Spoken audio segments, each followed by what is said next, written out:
We are 6 years, 9 months, and 26 days from departure. For your personal safety, be prepared to brace. I do like claustrophobia. I like claustrophobic thrillers.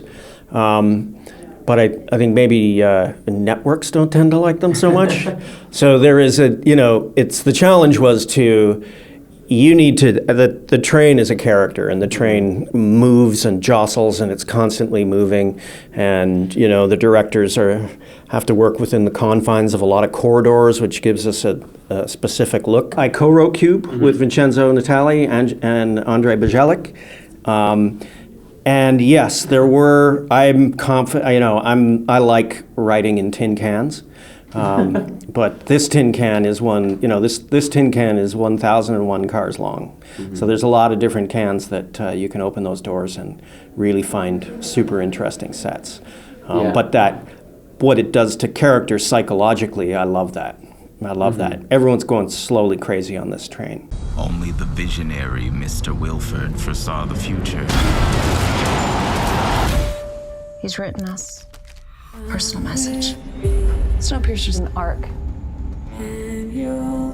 I'd already seen a couple of Bong's films when I saw Snowpiercer, or at least one.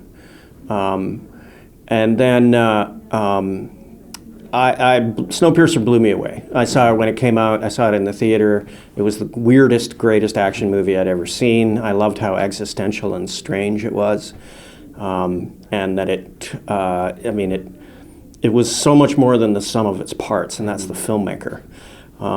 And then I actually even at the time thought, boy, I bet that could make a TV series. I didn't really know how, but just being on a train, something that's set on a train, it kind of twigged with me.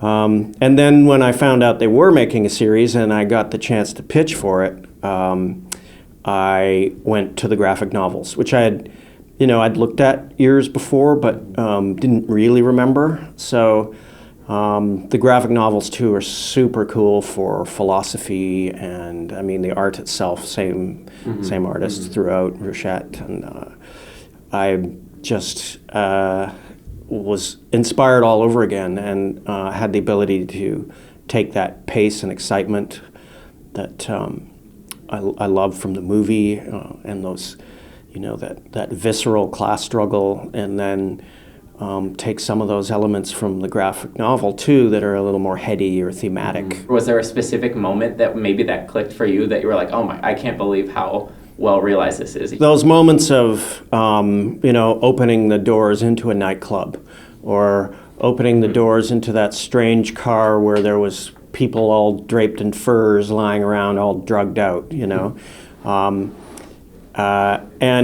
then, of course, getting to the engine, and it had this marvelous sort of clockwork mechanism that made it all run. It was very mechanical and conceptual. I love that element too. I see 3,000 souls surviving on a planet determined to freeze all life in place. We're still in motion. Is there a favorite car, a train car of yours from the shoot? Yes, I am a fan of our night car, which is one of our larger sets. It's in a double height car. And it's our nightclub / brothel / cabaret. And a lot of things go on in the night car, including some amazing musical performances from Lena Hall, who is sort of the madame of the night car. And a really interesting element of what was formerly a brothel has become more like people weren't needing sex when the world ended as much as they were needing to grieve and to deal with the trauma of losing everyone and everything. So it's a surprising place too, where some healing takes place. How much had you plotted out from the beginning for this to go beyond the first season? So I think it's easier when you have something like the graphic novel that has a structure already, that you can look at the structure and see what parts of it you might want to follow. But I tend to sort of think of things in 3-season chunks. So there's a beginning, a middle, and an end, and then 3, as like did on Orphan Black, the idea of 3 then expands to an idea for 5, because that's sort of 5 acts. But you have to keep it loose. Once you pass through that door, there's no turning back.